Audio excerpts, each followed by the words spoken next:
കാര്യം തന്നെയാണ്. എന്താ സംഭവിച്ചത്? മകൻ ലഹരി ഉപയോഗിക്കും. എന്ന് മുതൽ ഉപയോഗിച്ചു തുടങ്ങി?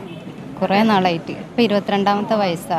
എത്ര വയസ്സ് മുതൽ ഉപയോഗിച്ചതായിട്ടാണ് ശ്രദ്ധയിൽപ്പെട്ടത്? എത്ര വയസ്സെന്ന് വെച്ചാൽ ഓന് ഒരു 8ാം ക്ലാസ് മുതൽ. ആണോ?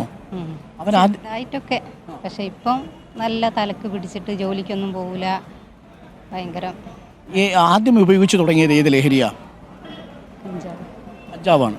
8ാം വയസ്സ് മുതൽ? 8ാം വയസ്സിലല്ല, 8ാം ക്ലാസ് പഠിക്കും. ഒരു 13-14 വയസ്സുള്ളപ്പോൾ ഉപയോഗിച്ചു തുടങ്ങിയതാണ്. ആദ്യം ശ്രദ്ധയിൽപ്പെട്ടപ്പോൾ എന്താ ചെയ്തത്?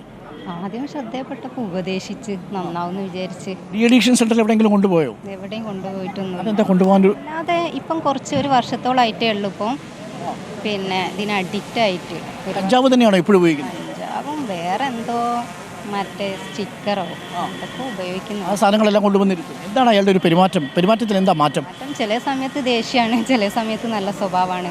മറ്റു ജോലിക്കൊന്നും പോവില്ല? ജോലിക്കൊന്നും ഇപ്പോൾ ഒരു വർഷമായിട്ട് പോവാറില്ല. വിവാഹം കഴിച്ചില്ല? ഇല്ല. മറ്റു സഹോദരങ്ങളുണ്ട്? ഒരു മോളുണ്ട്. അപ്പോൾ അവര് വിളിച്ചുപദേശിക്കാറില്ല?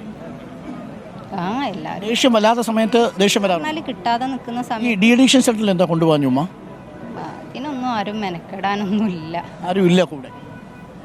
ഉണ്ടോന്ന് ചോദിച്ചാൽ നമ്മളെ ആ രീതിയിൽ എന്തെങ്കിലും സഹായിക്കണോ? എക്സൈസിന്റെ സഹായിച്ചാൽ വലിയ ഉപകാരം. കാരണം ഓൻ കൈ വിട്ട് പോയിണ്. എന്ത് പറഞ്ഞാലും ഓന് തലയിൽ കയറാത്ത രീതിയിലായി. ഇത്തരം കാര്യം പറയുമ്പോൾ എന്താ അയാളുടെ റിയാക്ഷൻ?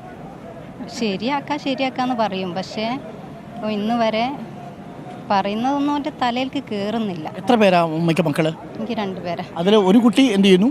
മോള് പഠിക്കുക, 8ാം ക്ലാസ് പഠിക്കുക. ഈ കുട്ടിയോടും ദേഷ്യപ്പെടാറുണ്ടോ ഇയാൾ?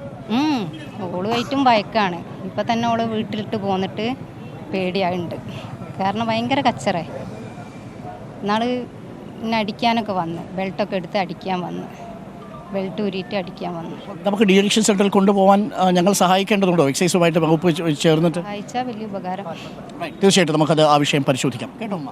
ഉമ്മ വിഷമിക്കൊന്നും വേണ്ട, കാര്യങ്ങളൊക്കെ ശരിയാവും. ഒരുപാട് പേര് ഡി അഡിക്ഷൻ സെന്ററിൽ കൊണ്ടുപോയി കാര്യങ്ങൾ ശരിയാക്കിയിട്ടുണ്ട്. വിഷമിക്കൊന്നും വേണ്ട കേട്ടോ. Okay, thank you.